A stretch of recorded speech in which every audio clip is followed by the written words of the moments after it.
Assalamualaikum warahmatullahi wabarakatuh. Sobat Ahsu rahimakumullah. Suatu sore di kota Baghdad, orang-orang berkumpul di tengah lapangan. Mereka bersorak-sorai melihat seorang nenek tua yang ternyata jago kungfu. Lihat tuh, nenek paling kuat di Baghdad. Katanya dia bisa ngalahin 3 pencuri sendirian semalam, ucap salah satu warga. Kemudian nenek itu pun menantang orang-orang untuk melawannya bertanding. Wahai warga Baghdad, siapa yang berani menantang jurus nenek? Ayo maju, biar tahu kalau nenek sangatlah hebat. Lalu salah satu warga pun berjalan maju menerima tantangan sang nenek untuk bertanding. Pertandingan pun dimulai. Tanpa basa-basi, sang nenek langsung melancarkan pukulan maut hingga membuat pria itu jatuh tersungkur kesakitan. Pria itu terlihat tak berdaya menghadapi sang nenek yang sangat tangguh. Dan sang nenek berdiri dengan pose kemenangan mutlak dengan wajah sangat puas. Tapi Abu Nawas yang sedang melewat cuma tersenyum kecil melihat pertarungan itu. Hebat sih, tapi aku penasaran dengan kekuatan nenek itu. Aku akan coba melawannya langsung, ucapnya dalam hati. Wahai nenek, bolehkah aku menantangmu bertarung? Namun ada syaratnya, gimana? Abu Nawas melanjutkan. Syarat apa anak muda? Nenek sudah mengalahkan banyak lelaki kuat. Orang-orang tertawa terbahak-bahak. Mereka semua berpikir kalau Abu Nawas bakal kalah telak. Nek, kalau aku bisa membuatmu mengaku kalah, nenek harus janji tidak memamerkan kekuatan lagi. Silakan coba anak muda, tapi nenek tak akan mungkin dikalahkan olehmu, jawab nenek dengan nada sombong. Pertandingan pun dimulai. Sang nenek mengarahkan pukulan mautnya ke arah Abu Nawas. Namun Abu Nawas hanya menangkis semua serangan itu tanpa berniat melukai sang nenek. Tak terasa, duel itu sudah berlangsung selama 1 jam, hingga akhirnya membuat tenaga nenek habis tak tersisa. Anak muda, sudahlah, nenek mengaku kalah. Pertarungan ini sungguh menguras tenaga. Baiklah nek, tapi nenek harus ingat satu hal. Kekuatan tanpa akal ibarat sebuah pedang tumpul yang tak bisa menolong siapapun. Terima kasih telah menyadarkan nenek.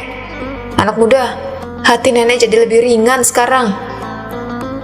Sejak hari itu, sang nenek tak lagi pamer kekuatan. Ia malah menjadi guru bagi anak-anak Baghdad. Mengajarkan disiplin bukan amarah. Kekuatan sejati bukan untuk menakuti, tetapi untuk melindungi. Abu Nawas mengingatkan, akal dan hati harus berjalan beriringan.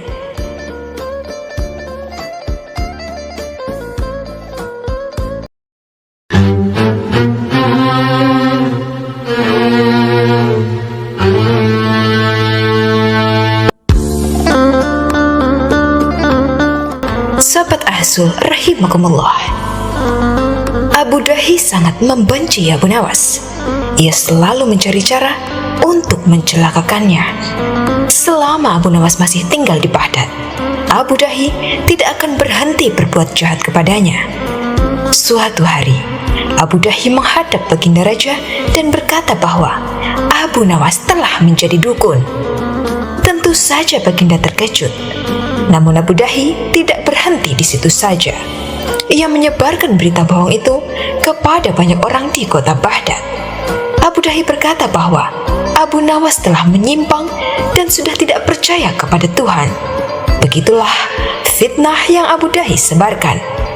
Dalam hati Abu Dahi, ia merasa sangatlah senang. Ia yakin bahwa rakyat akan membenci Abu Nawas. Tak lama kemudian, kabar itu pun menyebar luas. Banyak orang percaya dan datang menemui Abu Nawas dengan marah. Abu Nawas terkejut mendengar dirinya disebut dukun. Namun Abu Nawas cepat berpikir dan mendapatkan akal. Apa yang kalian inginkan dariku?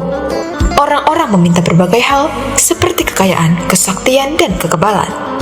Melihat itu, Abu Nawas berkata lagi, Menurut arwah nenek moyang, aku hanya bisa memberi jimat di malam hari. Datanglah kembali tengah malam nanti. Malam harinya, orang-orang datang sesuai janji. Abu Nawas duduk bersila seperti dukun sungguhan. Ia memberi mereka masing-masing sebuah batu kerikil hitam dan berkata, "Jika keinginan kalian ingin terkabul, simpan batu ini baik-baik. Gunakan nanti dengan cara melemparkan batu itu kepada siapapun yang mengaku dukun." Orang-orang percaya dan pulang dengan senang hati. Mereka bahkan ingin memberi uang, tapi Abu Nawas menolaknya. Dalam hati Abu Nawas, ia ingin tahu siapa yang menfitnahnya. Hari demi hari pun berlalu. Abu Nawas semakin terkenal sebagai dukun. Banyak orang yang datang kepadanya dan memberikan sejumlah uang. Namun Abu Nawas selalu saja menolaknya, sampai Abu Nawas mendapatkan ide cemerlang untuk menjebak siapa yang memfitnahnya. Abu Nawas berkata kepada orang-orang, "Sekarang aku kaya raya. Ternyata menjadi dukun sangat menyenangkan." Berita itu sampai ke telinga Abu Dahi dan membuat Abu Dahi semakin iri. "Kalau begitu, aku juga akan menjadi dukun," kata Abu Dahi. Dia pun segera mengumumkan bahwa dirinya dukun yang lebih hebat. Mendengar itu, orang-orang segera datang membawa batu hitam yang sebelumnya diberikan Abu Nawas. Abu Dahi gembira dan menyambut mereka dengan senyuman. Namun begitu bertemu, orang-orang langsung melempari Abu Dahi dengan batu hitam sambil berteriak, "Aku ingin kaya, aku ingin sakti, aku ingin kebal." Abu Dahi panik dan lari ke dalam rumah. Abu Dahi kesal karena dikira orang-orang akan memberinya uang, namun justru melemparinya dengan batu. Sementara itu, Abu Nawas hanya tersenyum melihatnya dari kejauhan. Ia tidak bermaksud menyakiti Abu Dahi, hanya ingin memberinya pelajaran. Sejak hari itu, Abu Dahi menyesal dan tidak berani lagi berbuat jahat kepada Abu Nawas. Wallahu a'lam bishawab.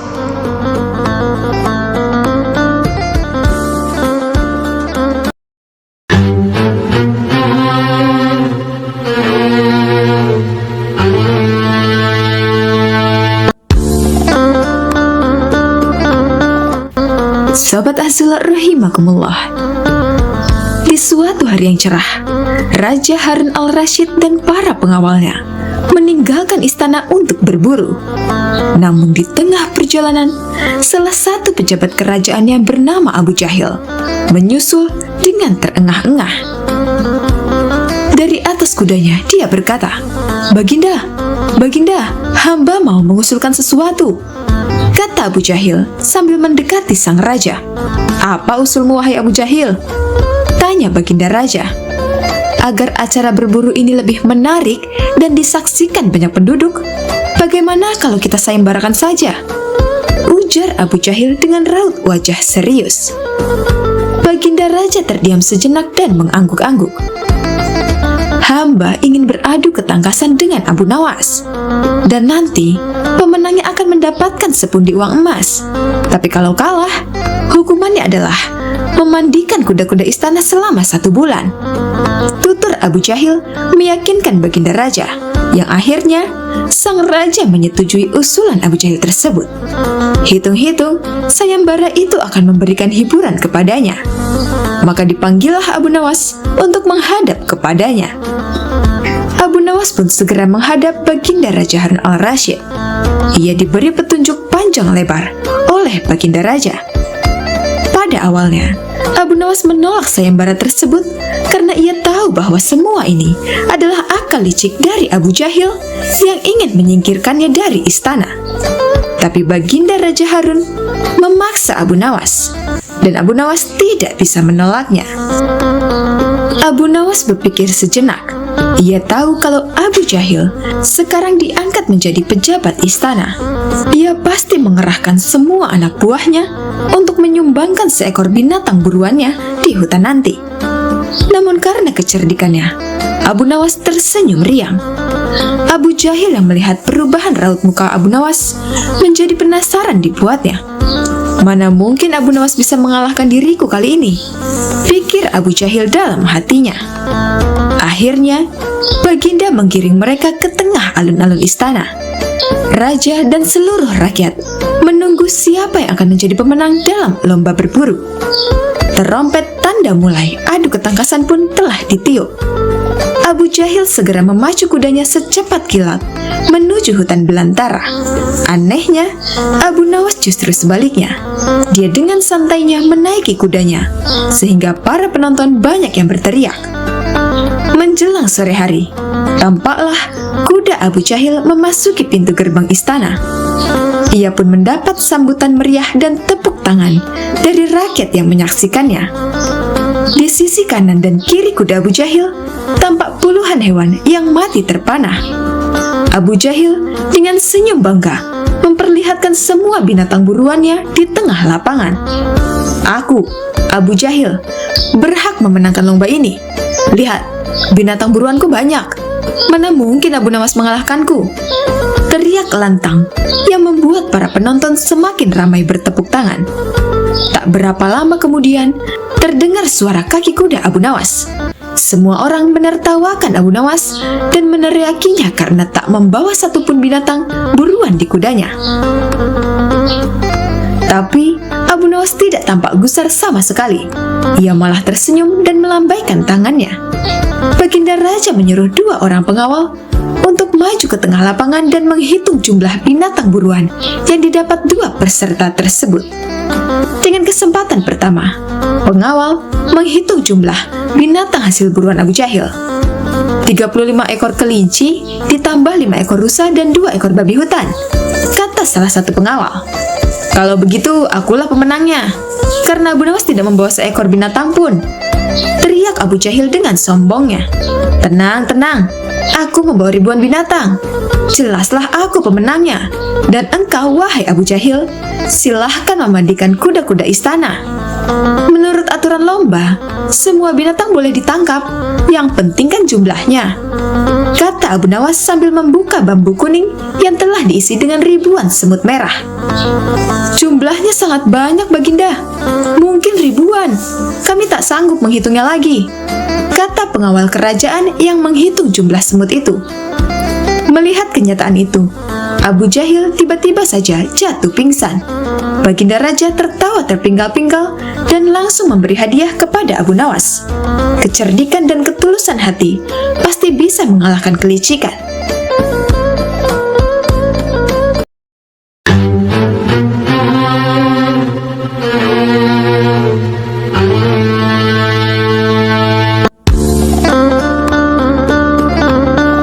Sobat Ahzul rahimakumullah, Abu Nawas tiba-tiba diperintah oleh Baginda Raja untuk menjahit lumpang batu yang pecah.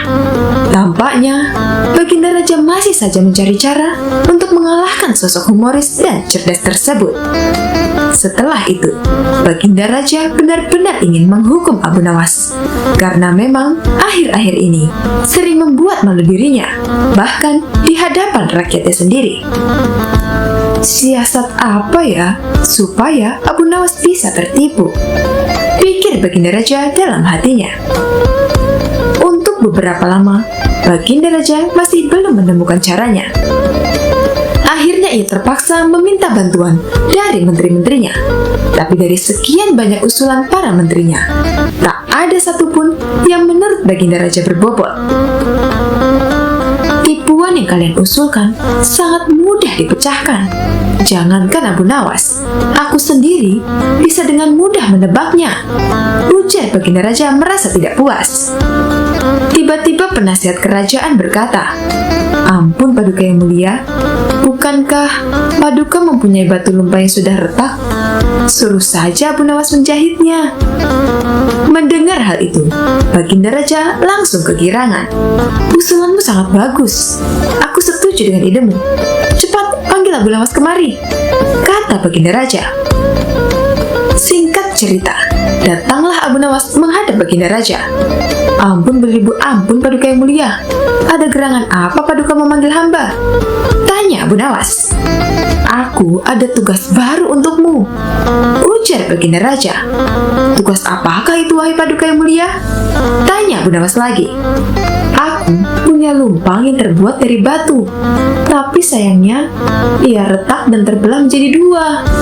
Aku ingin kau menjahit lumpang itu agar menyatu lagi, tutur Baginda Raja.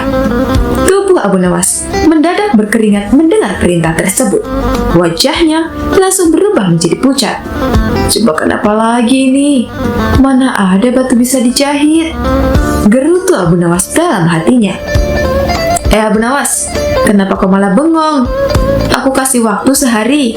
Kalau kau tidak bisa, maka engkau akan mendapat hukuman. Gertak Baginda Raja. Sekarang kau pulang dan bawa lempang batu yang retak ini, perintah Baginda Raja. Setelah itu, Abu Nawas pamit kembali pulang. Setibanya di rumah, dia langsung pergi mengumpulkan batu-batu kecil yang serupa dengan lempang batu tersebut. Keesokan harinya, Abu Nawas pergi menuju istana dengan membawa batu-batu kecil dan lumpang batu milik Baginda Raja.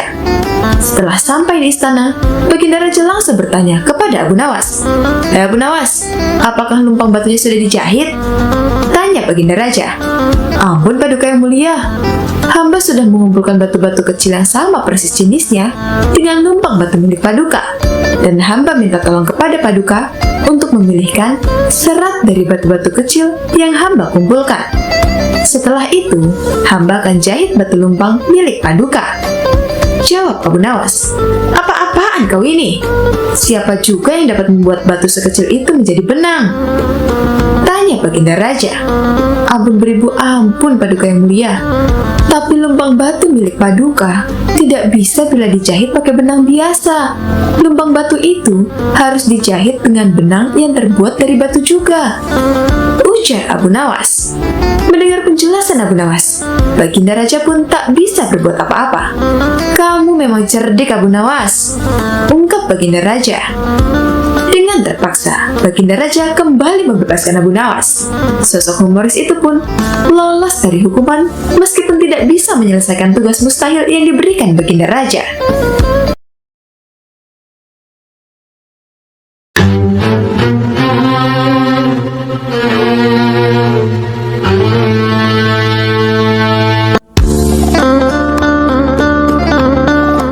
Sobat Asul rahimakumullah. Suatu hari, Abu Nawas terlihat berjalan sendirian menuju masjid untuk menunaikan sholat subuh. Setibanya di masjid, Abu Nawas melihat para jemaah sudah banyak yang berkumpul.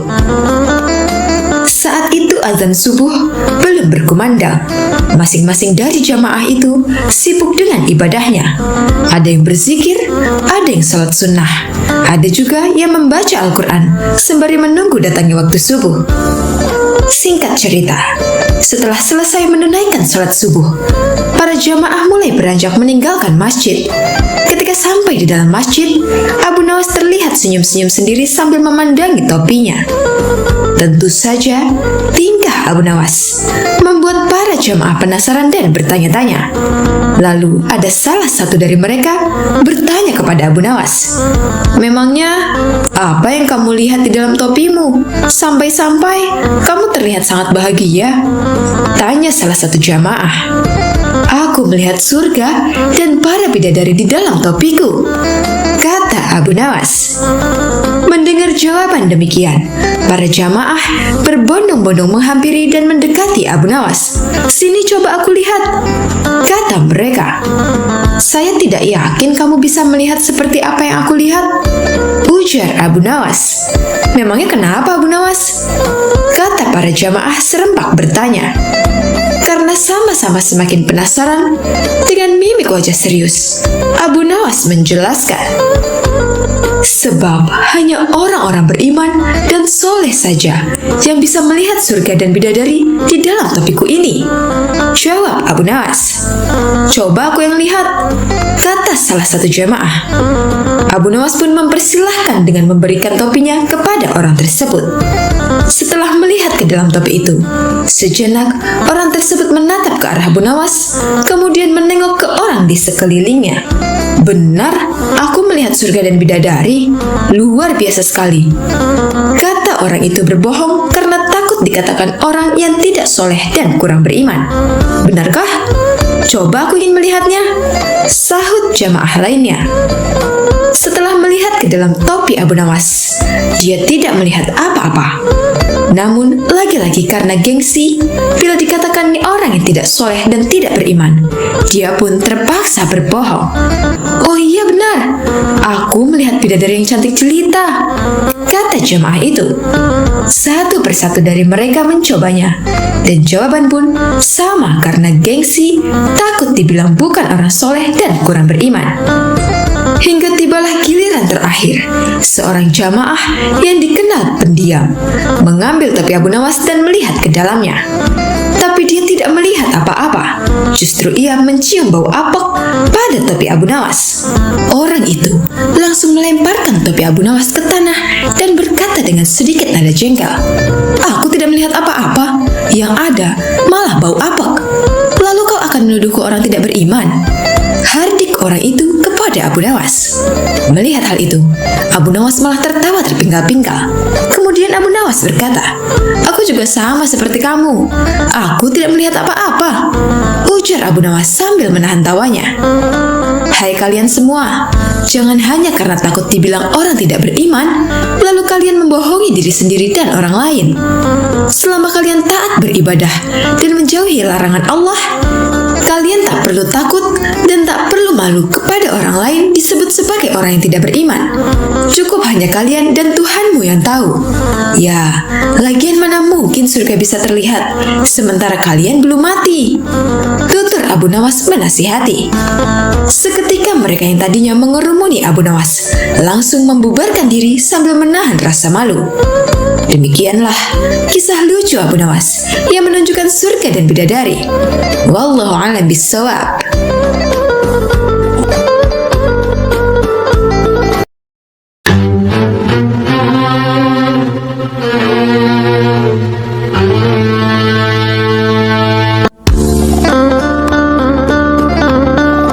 Sobat Azul rahimakumullah. Dikisahkan, kala itu sejumlah penduduk Baghdad berkumpul di depan istana Khalifah Harun al-Rashid. Sebagian berteriak dan meminta agar Abu Nawas segera ditangkap. Para penduduk protes karena baliho raksasa milik Abu Nawas yang dipasang di depan rumahnya yang berbunyi, "Dijual cepat, matahari Baghdad. Siapa cepat dapat bonus anak unta." Penduduk lainnya merasa panik dan kasak-kusuk di depan istana. Mereka takut sekaligus bingung. Jika matahari Baghdad dijual, maka bagaimana mereka bisa hidup? "Abu Nawas, kamu serius mau menjual matahari?" tanya Khalifah Harun al-Rashid sambil mengamati massa yang membludak di depan istananya. "Benar Baginda, supaya kita bisa ikut cara mereka menggunakan otak," jawab Abu Nawas. "Maksudnya bagaimana?" Khalifah kembali bertanya. "Begini Baginda, apakah Baginda senang infrastruktur di Baghdad terbangun hebat di zaman Baginda? Baginda bangga bisa menjadi teladan bagi rakyat bahwa selama menjabat jadi khalifah, Baginda tidak korupsi. Baginda senang tidak mempertontonkan keserakahan dengan menguasai ratusan ribu hektar padang pasir. Padahal, Baginda bisa melakukannya dengan kekuasaan yang sekarang Baginda genggam," beber Abu Nawas. Khalifah Harun al-Rashid yang bingung lantas meminta Abu Nawas untuk menjelaskan maksud dari ucapannya. "Abu Nawas, cobalah ke inti masalahnya. Jika Baginda turun dan tanya massa yang sekarang berdemonstrasi itu, ketahuilah bahwa mereka akan menjawab, buat apa bangun infrastruktur? Infrastruktur tidak bisa dimakan. Jadi, jalan-jalan mulus yang Baginda bangun selama ini, puluhan bendungan yang Baginda banggakan, lapangan terbang, rel kereta api di Koramabad, pasar-pasar di Kirkuk, itu semua percuma karena tidak bisa dimakan," kata Abu Nawas menjelaskan. Khalifah Harun al-Rashid hanya terdiam. Baginda bangga tidak korupsi, anak Baginda jual pisang goreng. Itu malah membuat mereka marah dan cemburu. Buat mereka, Baginda mestinya korupsi agar mereka tak repot-repot lagi bikin isu yang tak masuk akal. Wah, pokoknya banyak Baginda. Lalu apa hubungannya dengan menjual matahari? Tanya Khalifah Harun al-Rashid. Abu Nawas kemudian menjelaskan apa yang dianggap Khalifah Harun al-Rashid sebagai prestasi nasional justru dianggap pemborosan dan membebani negara karena mereka terbiasa melihat prestasi yang ada di ruang gelap. Di ruang gelap, gadis cantik tak terlihat, sebatang emas bisa dianggap besi. Tapi, kalaupun mata mereka tak melihat di ruang gelap, bukankah telinga mereka mendengar? Hati mereka terbuka? Bagaimana mungkin mereka menuduhku memusuhi ulama padahal wakilku sekarang adalah ulama yang besar?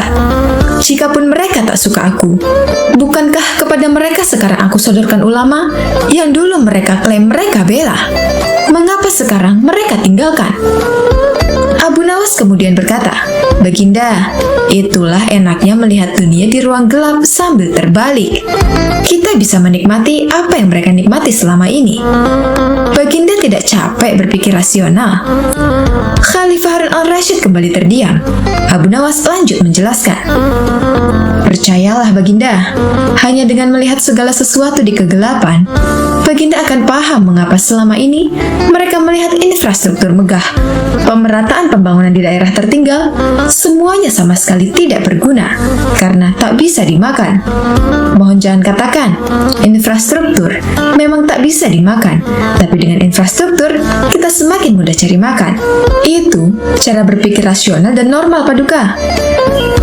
Masa di depan istana semakin membeludak. Khalifah Harun al-Rashid masih terdiam. Ia lantas memberi isyarat membenarkan ucapan Abu Nawas. "Jadi, boleh saya menjual matahari?" Kisah ini menunjukkan bahwa Abu Nawas sebagai pribadi yang cerdas dan peduli. Mimpi tak akan nyata karena keajaiban. Butuh keringat, kebulatan tekad, dan kerja keras untuk mewujudkannya. Wallahu a'lam bishawab.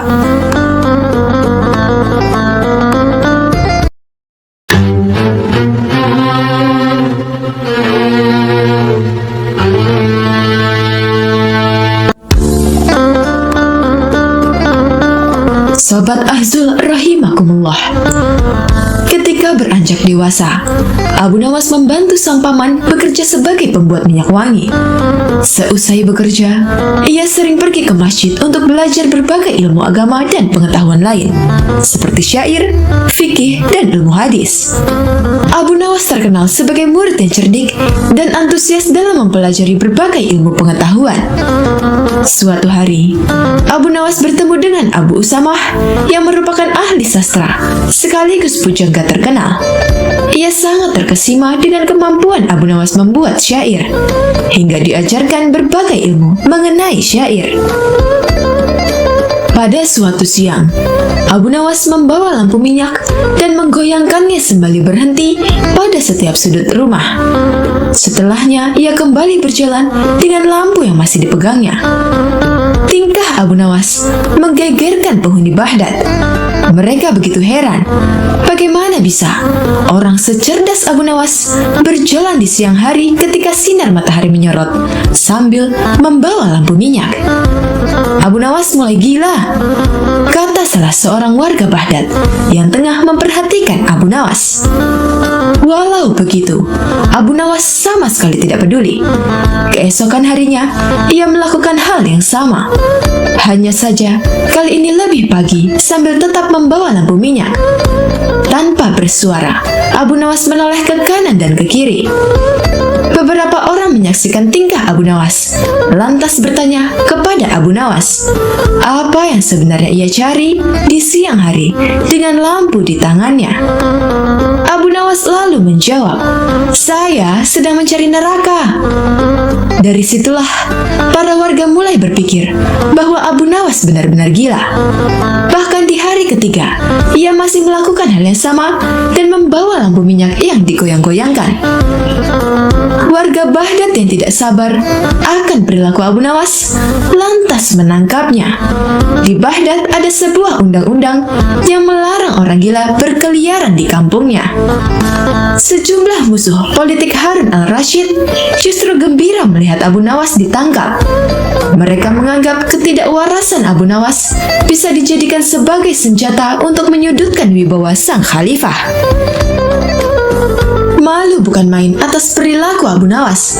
Khalifah Harun al-Rashid bertanya dengan nada tinggi, "Abu Nawas, apa yang kamu lakukan dengan lampu minyak itu di siang-siang?" "Hamba mencari neraka, Paduka yang mulia," jawab Abu Nawas lancar, tidak ada tanda-tanda bahwa dirinya gila. "Kamu gila, Abu Nawas. Kamu gila." "Tidak, Paduka. Merekalah yang gila." "Siapa mereka?"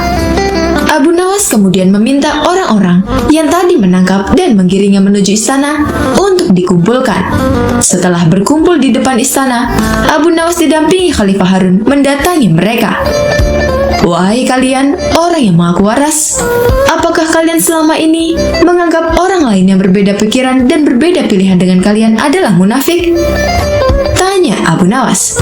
"Benar," jawab orang-orang itu yang berjumlah ribuan. "Apakah kalian juga yang menyatakan para munafik itu sesat?" "Betul, dasar sesat." "Jika mereka munafik dan sesat, apa konsekuensinya?" "Orang munafik pasti mereka masuk neraka. Dasar munafik kamu."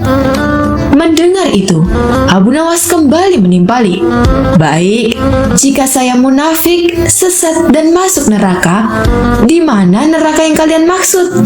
Punya siapa neraka itu?" Saat berucap demikian, Abu Nawas mengangkat tinggi-tinggi lampu di tangannya. Ini dilakukan seakan-akan dirinya sedang mencari sesuatu. Jawaban Abu Nawas membuat orang-orang yang berada di depan Khalifah Harun habis kesabaran. Mereka merasa diledek dengan mimik Abu Nawas. "Abu Nawas, tentu saja neraka ada di akhirat, dan itu milik Allah Subhanahu wa Ta'ala. Kenapa kamu tanya?" "Paduka, mohon maaf. Tolong sampaikan kepada mereka, jika neraka ada di akhirat dan yang punya neraka adalah Allah. Kenapa mereka di dunia ini gemar sekali menentukan orang lain untuk masuk neraka?" Tanya Abu Nawas. "Apakah mereka ini asisten Allah yang tahu bocoran tentang catatan Allah? Atau jangan-jangan merekalah yang gila?" Lanjut Abu Nawas. Ucapan Abu Nawas membuat Khalifah Harun al-Rashid tertawa. Sungguh jenaka sosok Abu Nawas di mata Khalifah Harun. Ia lalu berkata sambil masih tergelak, "Abu Nawas, besok siang lanjutkan mencari neraka. Jika sudah ketemu, jebloskan orang-orang ini ke dalamnya."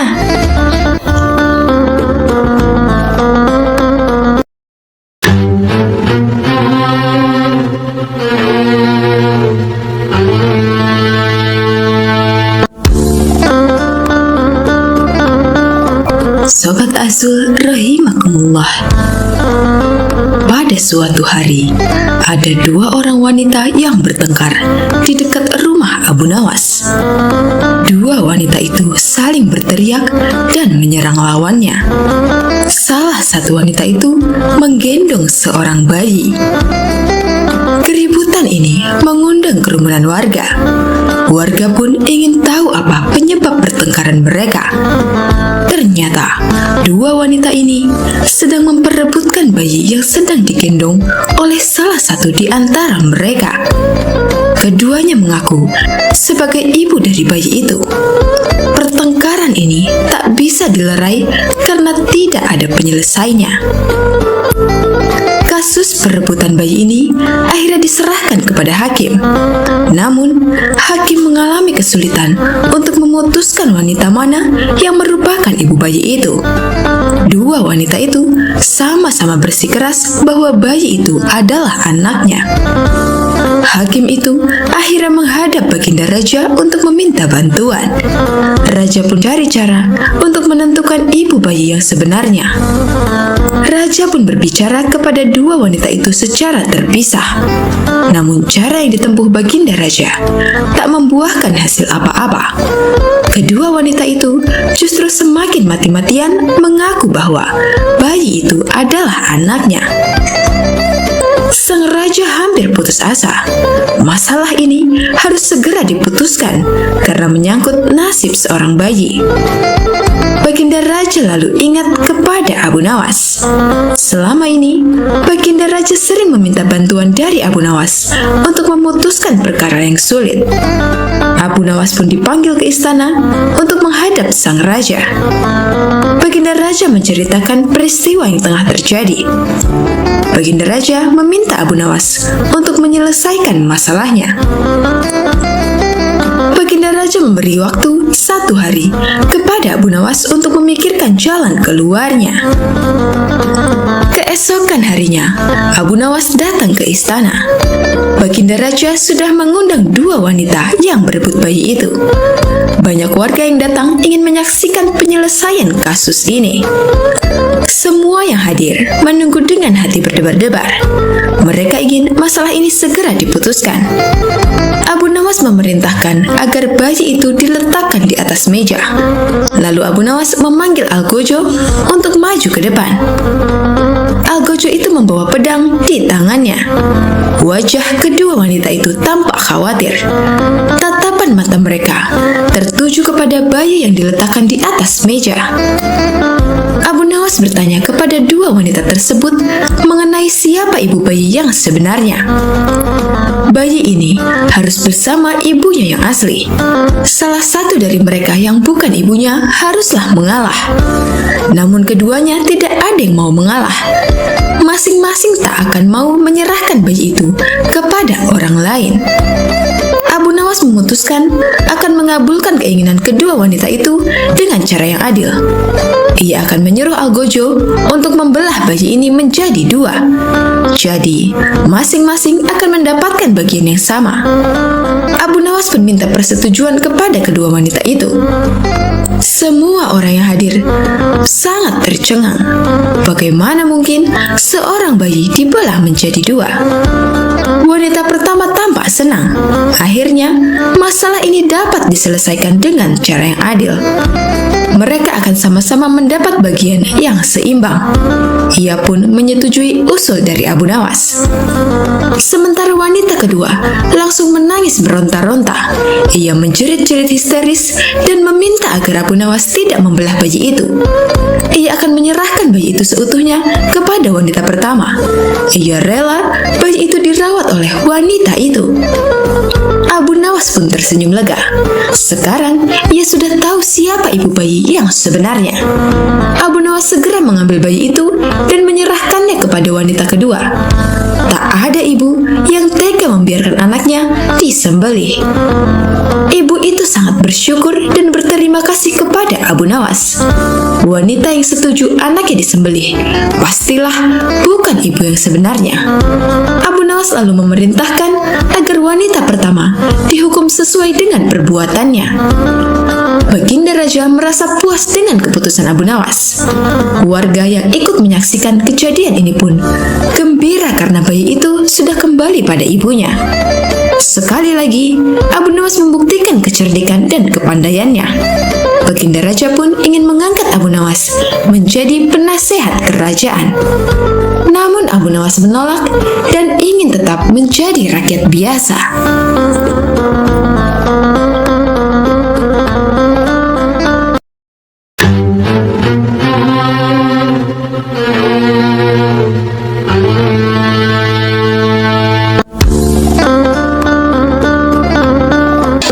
Sobat Ahzul rahimakumullah. Siapa yang tidak kenal dengan sosok penyair ternama dari kalangan bangsa Arab ini? Dia adalah Abu Nawas. Kecerdikan Abu Nawas sangat dekat dengan kehidupan sehari-hari, bahkan kerap dilakukan oleh semua masyarakat. Salah satunya, cerita Abu Nawas yang menjual kipas ajaib yang awet hingga 100 tahun lamanya dan tidak akan rusak. Walau terkesan mustahil, akan tetapi alasan Abu Nawas tentang keawetan kipas tersebut masuk akal jika menggunakannya dengan benar. Dikisahkan, Suatu ketika, Abu Nawas sedang asyik berjalan-jalan di pasar. Ia pun melihat pemuda sedang berjualan baju di pinggiran jalan. "Baju bagus dan istimewa, silahkan dibeli," teriak pemuda tersebut. Di sebelah dagangan si pemuda juga tertulis kalimat, "Dijamin tidak luntur." Karena tertarik, Abu Nawas pun segera mendekatinya. "Silakan tuan, tuan mau beli baju?" tanya si penjual. "Aku mau lihat-lihat dulu. Kalau ada yang cocok, baru aku beli," jawab Abu Nawas. "Silakan tuan, silakan dipilih," balas si pemuda penjual tersebut. Setelah Abu Nawas menemukan baju yang cocok, ia berkata, "Ini bajunya bagus, warnanya juga bagus. Tapi apa benar dijamin tidak luntur?" "Jangan khawatir tuan, pokoknya sesuai dengan tulisan itu," kata si penjual. "Baiklah, berapa harganya?" tanya Abu Nawas. "Harganya 100 dirham tuan," jawab si penjual. "Mahal sekali, umumnya harga baju hanya 10 dirham," kata Abu Nawas menawar. "Tidak boleh tuan, sudah harga pas," ucap si penjual. Sejenak Abu Nawas berpikir, bajunya sih bagus, warnanya juga bagus, apalagi tertulis dijamin tidak luntur. Mungkin karena itulah harganya agak mahal, ujar Abu Nawas dalam hatinya. "Baiklah, aku beli baju ini seharga 100 dirham," ucap Abu Nawas. "Terima kasih tuan, semoga tuan puas belanja di tempat saya," ucap si penjual. Singkat cerita, Abu Nawas pun pulang membawa baju barunya. Namun di perjalanan, baju barunya terjatuh dan kotor. Sesampainya di rumah, Abu Nawas langsung mencuci baju baru tersebut dengan direndam dengan air. Seketika itu, warna baju yang tadinya bagus mendadak memudar dan luntur. "Aku telah tertipu, katanya dijamin tidak luntur," gerutu Abu Nawas merasa kesal karena ditipu. Saking geramnya, Abu Nawas langsung menemui penjual baju yang baru dibelinya tersebut di pasar. "Hai pemuda, ternyata kamu penipu," hardik Abu Nawas. "Memangnya saya menipu apa tuan?" kata pemuda itu berpura-pura tak tahu. "Kamu bilang dijamin tidak luntur, tapi baru direndam ternyata sudah luntur," tutur Abu Nawas. "Saya tidak bilang dijamin tidak luntur, Anda sendiri yang mengatakan begitu," kata pemuda itu. "Tapi saya mengatakan itu karena saya membaca tulisan yang ada di samping baju-baju jualanmu itu," protes Abu Nawas. "Oh, kalau itu berarti Anda yang salah baca tuan. Anda membaca dari kiri ke kanan. Kalau kita kan orang Arab, bacanya dari kanan ke kiri. Luntur tidak dijamin," kata si pemuda menjelaskan. Abu Nawas tak menyangkal perkataan pemuda itu. Ia kembali ke rumah dengan perasaan yang dongkol. "Akan kubalas kau nanti," gerutu Abu Nawas. Di rumah, Abu Nawas mencari cara agar bisa membalas perbuatan pemuda tersebut. Esok paginya, Abu Nawas pergi ke pasar dan berjualan kipas di samping tempat berjualan si pemuda. "Kipas, kipas, silakan dipilih kipas bagus dan awet sampai 100 tahun," teriak Abu Nawas. Berhubung saat itu cuaca lagi panas, pemuda itu mendekati Abu Nawas. "Berapa harga kipasnya tuan?" tanya si pemuda penjual pakaian. "Oh, murah sekali, hanya 100 dirham," jawab Abu Nawas. "Apa? 100 dirham Anda bilang murah? Di mana-mana harga kipas cuma 1 dirham tuan," balas si pemuda. "Ini kan bukan kipas biasa pemuda. Kipas ini tidak akan rusak sampai 100 tahun," kata Abu Nawas. "Kalau sampai bertahan selama 100 tahun, tidak salahnya harganya mahal," pikir pemuda tersebut. "Baiklah tuan, saya beli 1," kata pemuda itu. Pemuda itu pun kembali ke rumah untuk menggunakan kipas yang telah dibelinya itu. Namun ternyata belum lama dipakai, kipas tersebut sudah rusak. "Dasar, aku telah ditipu," ujar si pemuda penjual pakaian. Si pemuda itu kembali ke pasar guna menemui Abu Nawas dan berkata, "Hai tuan, Anda penipu. Katanya kipas kipas ini kuat sampai 100 tahun. Ini dipakai beberapa menit sudah rusak. Kamu pasti salah pakainya, kata Abu Nawas. Salah bagaimana, Tuan? Balas si pemuda. Cara kipas dipakai biar awet, bukan kipas yang digerak-gerakan, tapi kepala kamu yang digerakkan ke kanan kiri. Pasti kipas akan awet sampai 100 tahun. Ucap Abu Nawas menjelaskan. Mendengar ucapan Abu Nawas, si pemuda hanya terdiam. Ia menyadari ini adalah pembalasan atas perbuatannya tempo hari pada Abu Nawas. Demikian kisah cerdik Abu Nawas guna sadarkan seorang pemuda yang telah menipunya. Semoga kisah ini bermanfaat.